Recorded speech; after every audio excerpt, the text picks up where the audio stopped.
Hi there, it's Matt Heffernan. Welcome back to my channel. Today I've got something a little different and kind of the same as you've seen before. Today it's going to be another Hello World video like I did before with the CC65 and the Commander X16. And if you haven't seen that video, please go back to my channel, subscribe if you haven't, click that bell for notifications, and go back and watch that if you're interested in seeing how you can use the Commander X16, which is a modern retro platform, to do a very basic Hello World application using C and or assembly. But today we're going to be looking at a different retro system, an actual retro system that is over 40 years old. That is the Atari Video Computer System, otherwise and subsequently better known as the Atari 2600. Which of course is not really a computer, but it's a gaming console, but it is also based, like the Commander X16, on a CPU from the 6502 family. So how would you actually do that, though? There's no keyboard for it, so obviously you have to do cross-development for it. And but what you'll see here is that unlike with the X16 and most other microcomputers, doing Hello World is not easy.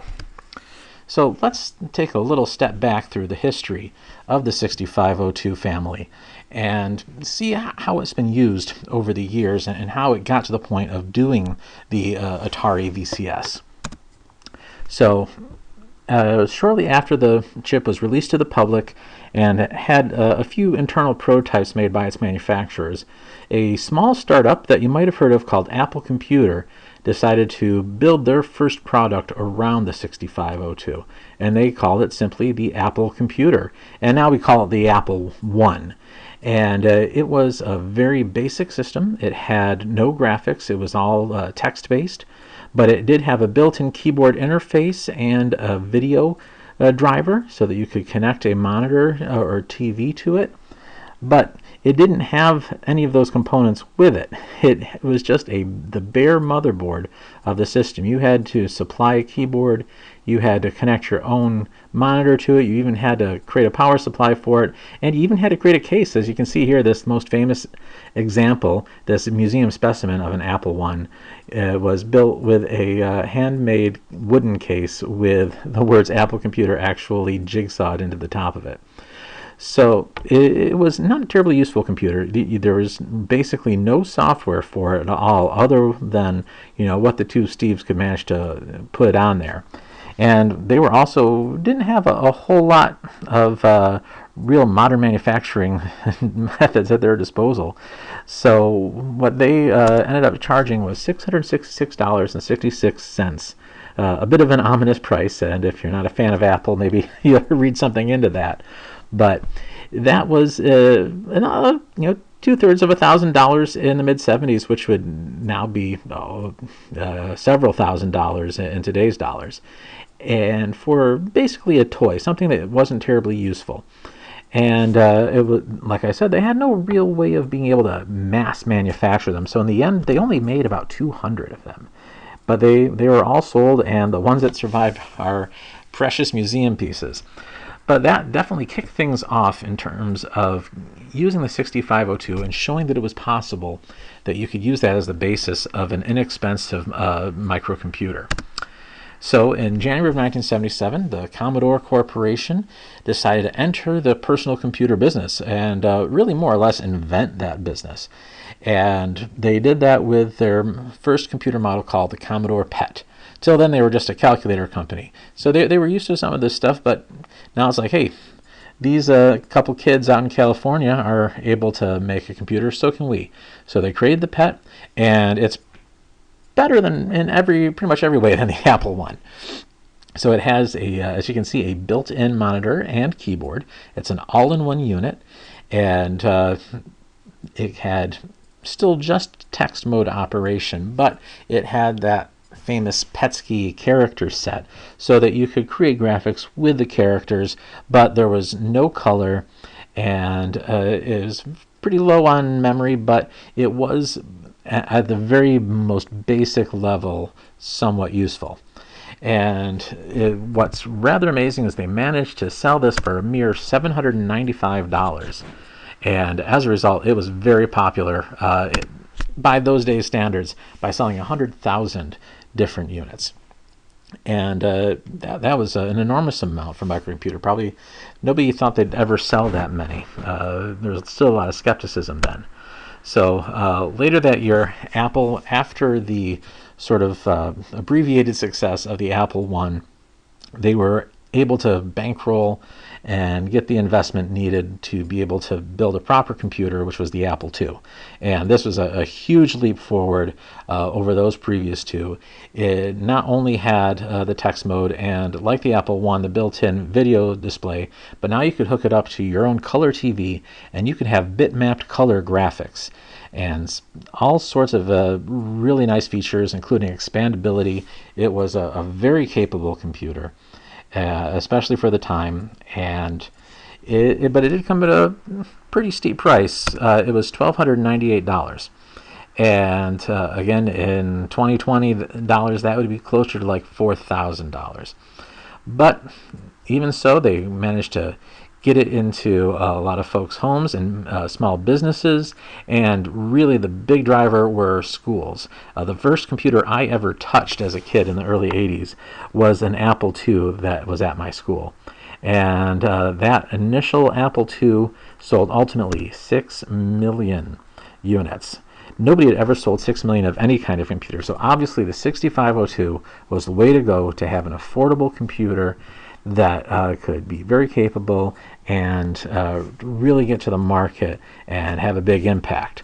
So the Atari Corporation in September of that year released the Video Computer System, which of course is just a game console, and we call it the 2600 now. And it was like the Apple II, had colored bitmap graphics, although much lower resolution, and it had some basic sound features and came with joysticks, and then it could actually have ROM cartridges that you could plug into it. See, before that Atari had the home console like this with interchangeable ROMs, they had the Pong system, which was a custom-built electronic appliance that could only do Pong. There was no CPU in it. It was hardwired to play Pong. And now you could have this open-ended system in the home, and by keeping it really, really simple, they were able to get that down to the price of just $199. Really incredible. No computer-based system of any kind was ever that cheap. And of course, it wasn't super capable. You couldn't do any real computing with it, but it was good enough for playing games at the time to have a reasonable version of popular arcade games of the day. And as a result, into the 80s and really even selling a bit into the early 90s, they sold 30 million of these consoles. And yeah, it was pretty amazing, and it was really what got the whole home video game market created, and really was the first computer device that got into most people's homes. A middle-class home could easily afford this, and it would be the big present for their kids for Christmas, and they would have it for years and get a lot of enjoyment out of it. But how do we do something like Hello World on there? There's no keyboard. There's and down in the guts of it, there's no character generator. There's no way to just put characters out to the screen. The system is extremely simple. There's only 128 bytes, not kilobytes, 128 bytes of RAM. That's the upper half of the 0 page. And there's no video RAM. There's just a few registers for interacting with the video device. The ROMs that you plugged in would only have 4 kilobytes addressable to them. And this was because it didn't really use the 6502. It used the 6507, which was an even lower cost version of the 6502 that had only 13-bit addressing. So the memory map would only really allow for 4K, the upper 4K of that memory space to be devoted to ROM. Now, some cartridges were able to build in banking and stuff like that to kind of expand that space. But it, for all intents and purposes, really 4K. And then the big one, there's the video controller was so simple that the actual video signal format had to be integral to your code. You had to manually synchronize each frame of video within your code. But on a NTSC, which is the North American and also the Japanese and a few other markets use this format, you were able to get a 40 by 192 bitmap as the background or playfield on your screen. And then of course you'd have sprites and things that could fly around that. And in order to make use of this bitmap, you had to race the beam. That's probably a term you've heard of if you've seen any retrospectives on the 2600. You really have to get everything that you are putting out to that display ready just in time for that cathode ray tube's beam to put some actual colors up on your TV screen. So let's take a quick look here at how an NTSC frame is constructed. So you can see here that you have 228 NTSC clock counts. Now the way that the 2600 was built, the actual machine cycle, the system clock, was 1/3 of that NTSC clock rate. Which made it pretty simple, just a simple step down of that frequency.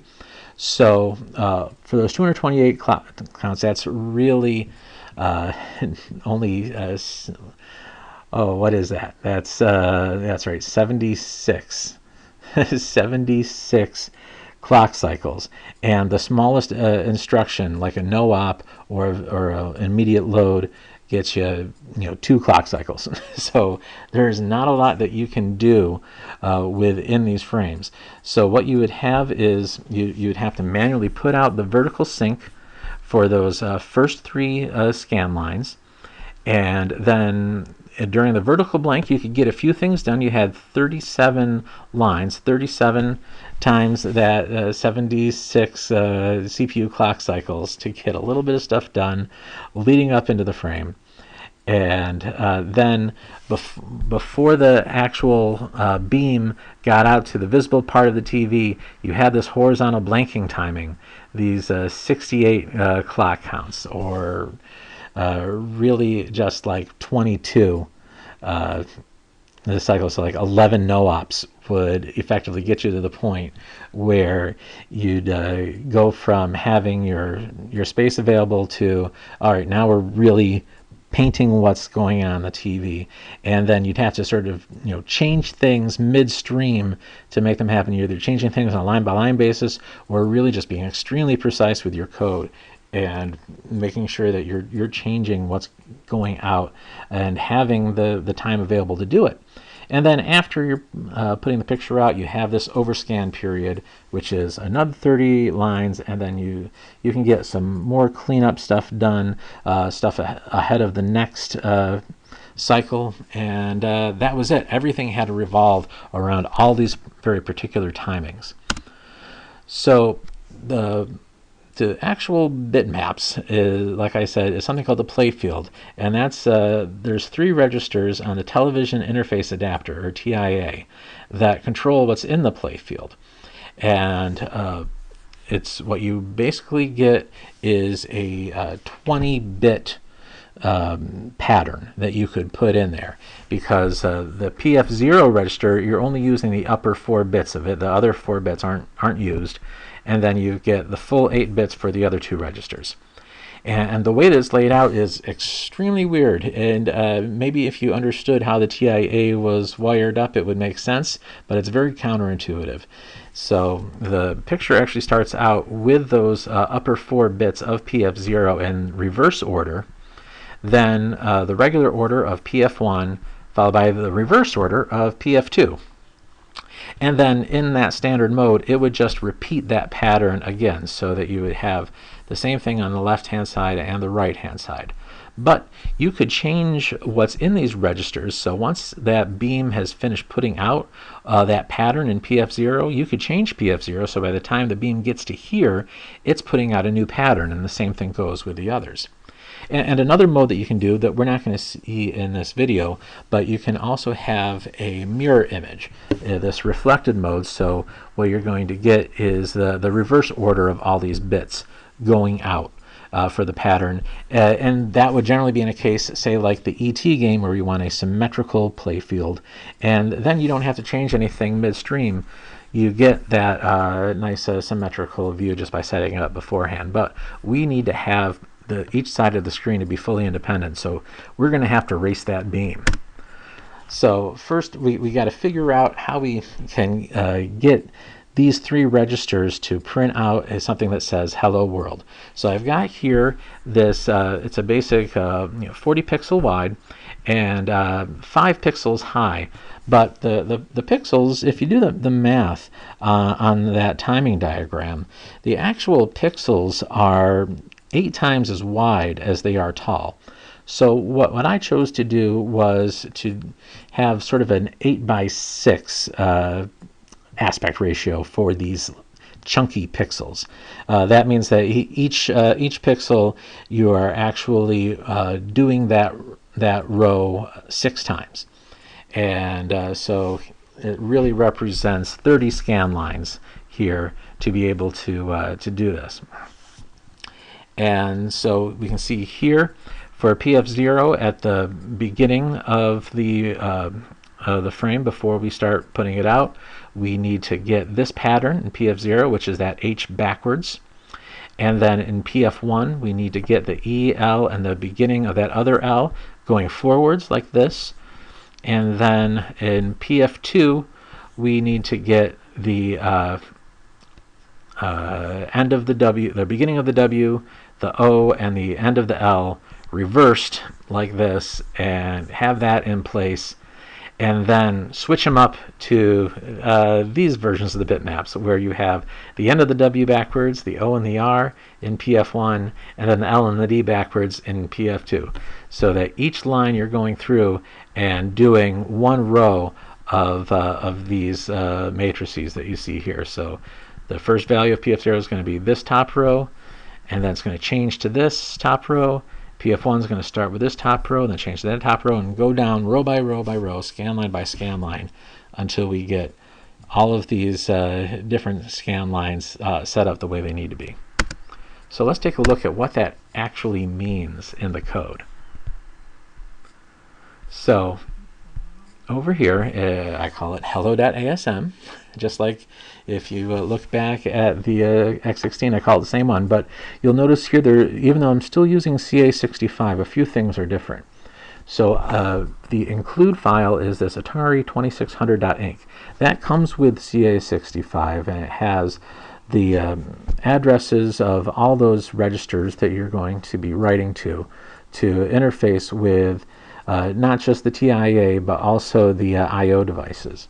But in this case, I'm not dealing with any I/O. I am just writing out to the display. So the ROM image, which is what this assembly file needs to compile to, it has to start at 1000 hex. And for CA65, it calls this the startup segment. And it's generally good practice at the beginning of a 2600 program to go ahead and clear out the whole 0 page. So I do that. So all of my RAM is clear, and then all of the TIA registers are reset to their default states, because you're not guaranteed that these different settings are going to be at the default state at all 0 when you start up. So just make sure we do that, and then I can set up my sort of global graphics, the things that aren't going to change throughout the program. In this case here, this register here, I am setting the color and luminance of the playfield. And this color value 4 is a reddish color, and 4 is sort of a mid-tone for red. And that's what we're going to get. We're going to get red, and the background here is going to be black, just the color 0. So with NTSC, you actually get 128 different colors, which is kind of amazing considering that no microcomputers at that time gave you access to that many colors. But by the sheer simplicity of this system and just tweaking the way NTSC works, they were able to do that, which is kind of amazing. So now we get into the actual loop of our program. The rest of our program is just going to be cranking out NTSC frames. So that means at the very start, we need to say, all right, we are ready to get out of the vertical blanking. But first, we need to set this bit in the VSync register so that we're outputting that VSync signal. And then we need to do that for 3 lines. And the way that we can build timing into our application is through this WSync register. We just have to write to it. It doesn't actually store anything. It doesn't matter what you write to it, just the fact that you do some sort of store on it. And that triggers the CPU to then wait for the next scan line to start. Now, it doesn't just let it go ahead and run some interrupts or anything. There really aren't interrupts on this system. What it does is it shuts the CPU down and lets the TIA know that, hey, I'm not doing anything until you tell me that there's a new scan line to start processing. And that's exactly what it does. The TI says, all right, and it's got its own internal timing, and then next scan line comes along and it wakes up the CPU, and it goes again, and then until the CPU either just keeps chugging along and keeping track of its own time, or eventually ending, and that's usually the best practice, is to end with the WSync and to make sure that the amount of code you have between those WSyncs is going to fit within that time period. Otherwise, everything gets out of whack. That's the real fun part. So once we get through those 3 lines, we kill the VSync signal so that we can actually start putting out some actual visual signal for the video.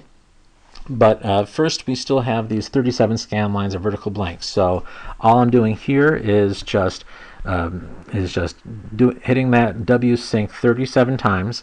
In a normal program, I would usually be doing something in between these WSyncs, but here I just want to get to it. And then I get to the point of the program where I am doing the actual picture. So what I want to have at the top are 30 scan lines of just blackness, nothing in the playfield.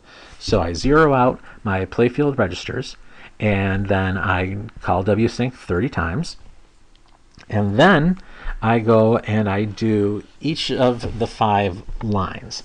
And I do each of those lines 6 times so I can get that 6 scan line high pixel. And I go ahead and do those patterns that, if you remember back here in the slide deck, we did each of these patterns for PF0, PF1, and PF2. So we're just getting through those 1 row at a time. So we're doing that first row for the left-hand side, and then we have a very precise number of no-ops, so that once we modify the value of PF0, at this point, it's not going to affect what gets put out from PF0 on the left-hand side of the screen. And then the same thing goes here by the time that we're putting out PF2, that at that point we are now fully into the right-hand side of the screen. And then once we have that pattern, the rest of that pattern in place, we call WSync again, and then we go ahead and keep doing that, like I said, 6 more times, and then we hit the next line, which works the same way, and 3, line 4, and line 5, and we get through all of that playfield. And then at the end of that, we still have 132 scan lines left of the visible part of the screen. So we, at that, right before we do that, we zero out those playfield registers. So we're just putting out straight up black again. Then do 132 lines, and then we write again to the VBlank register. We set a couple bits in there saying, all right, we're done, and we're going back into blanking mode. Sorry. So then we need to do 30 more WSyncs. And like I said before, this is also an area where in between those WSyncs you could do some additional processing. But here we just want to get through it and then jump back again to the start of that frame. and then we're done. And then you can see here at the bottom, I said before the ROM had to be could only be 4K. Well, it's actually 6 bytes less than that, because the upper 6 bytes are these required vectors that need to be in there, and each of them are referencing reset, which we have right at the top of the ROM. So there's NMI, reset, IRQ, and so as you can guess by that, if we did hit an IRQ signal somehow in that system, it would just reset the program, go right back to the beginning, just as if we hit the reset button on the console. And that's it. And to build it, it's really simple. You use CL65, and you can see here there's this Atari 2600 type of platform that you can pass to that, and then you can put out a .bin file. I use Stella for emulating here on my PC, and that works out well for me. And then I can even put out a listing, and of course the assembly file goes in. So I'm going to go ahead and run that build script. And you can see here now it created the listing file. It created that .bin that I can load in the emulator. And if I look over here at the listing file, I can see that here it's got all those registers that are defined, and then here at hex 1000 it starts the ROM, and my little program here, it goes up to 111E, so it's just over like 270 or so bytes of code. Now that's definitely a lot more code than the Commander X16 required for its assembly version of Hello World, but it's still not too bad, and we still got a lot of space left, because we're doing a big jump from 111E to 1FFA, where the vectors have to sit. So not too bad. There we have it. And now let's take a look at what that actually looks like. So I can run my Stella emulator, and there's Hello Bin that I just created, and I run it, and there it is, Hello World. It's the simplest Atari 2600 quote-unquote game that you can create. Now I could add sprites to this, and they could be flying all over that Hello World, and then we could change its color. We could do all sorts of stuff with it at this point. But that's it. That's the whole system.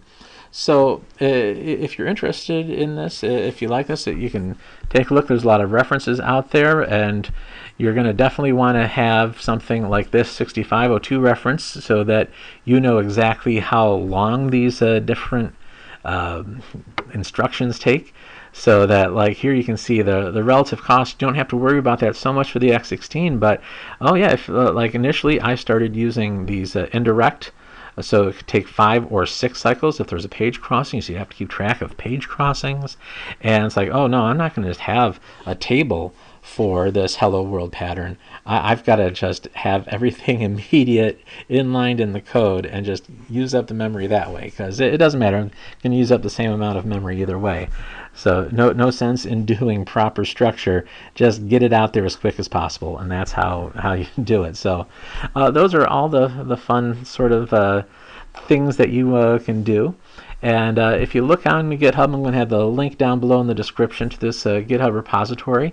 You can get this code yourself and start playing with it, and use this as the basis of your own 2600 game, because it's got everything required, the quote-unquote kernel, because there's no operating system, there's no firmware, there's nothing on the 2600. You have complete control over that system, and you are also then responsible for every bit of software that goes through it. So this gives you a nice framework to play in, to mess around with the playfield, create your own designs, and then start adding other features to it. And so if you like that, let me know down in the comments here. This is sort of a companion piece to Hello CC65. This could turn into a series if you want. If there's other systems out there that you'd like to see how you do a Hello CC65, like if we look back at some of the systems that we had here before, the PET, it's basically identical to the X16. The code is exactly the same. It just gets placed in a different part of memory, but the code itself is the same. And for the Apple computers, it's close enough. There's different routine addresses that you call. The Apple firmware actually has separate routines for printing out a carriage return versus printing out a printable character, but it's it's splitting hairs. It's pretty much the same. But if you want to see like something a bit more sophisticated, or something that are also extremely manual, and doesn't have to be 6502, if it's something that you want to see, like I want to know how to actually start developing for some of these retro systems, or maybe not so retro systems. How do I do that? Well, I'll go ahead and make a video for that if I like one of your suggestions. So please comment down below, and if you haven't, please subscribe to the channel and click this little bell over here next to my little fun guy here. He says, hey, click the bell, get notifications, so when that video comes out, you'll know right away to come back to my channel and check it out. So again, I thank you, and I will say again, hello world, and good night YouTube. Thank you. Bye-bye.